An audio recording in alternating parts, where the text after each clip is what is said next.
HH24 news ગુજરાતીમાં આપનું હાર્દિક સ્વાગત છે। જામનગર DKV સર્કલ સામે એડવર્ટાઇઝમેન્ટ બોર્ડ, મહાનગરપાલિકા બેદરકારી અને જાહેર સુરક્ષાનો ભયંકર ખતરો।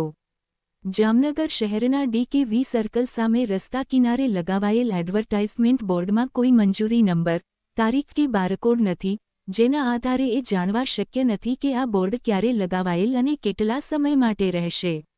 આ બોર્ડ અંગેની આ સ્પષ્ટતા ન હોવાને કારણે જાહેર નાગરિકોને ખોટી અને ગેરમાહિતી પૂરતી છે। સ્થળ પર તપાસ દરમિયાન નોંધાયું છે કે LED લાઇટના વાયર બસ સ્ટેન્ડની બેઠક ઉપરથી પસાર થાય છે, જેનાથી શોર્ટ સર્કિટ, જળાશય ભેદ અથવા ગંભીર ઇલેક્ટ્રિકલ દુર્ઘટનાઓ થવાની સંભાવના ઊભી છે। એવા વાયરિંગને હલકું માનવું મહાનગરપાલિકા દ્વારા જાહેર સુરક્ષાના મૂળભૂત કાયદા અને નિયમોનું ઉલ્લંઘન ગણાય છે। સ્થળ પર રિપોર્ટિંગ અનિરુદ્ધસિંહ ઝાલા અને મનીષ મંથર દ્વારા કરવામાં આવ્યું છે, જેમાં સ્પષ્ટ રીતે જોઈ શકાય છે કે બોર્ડની તાંત્રિક અને સુરક્ષા બેદરકારી કેટલી ગંભીર છે।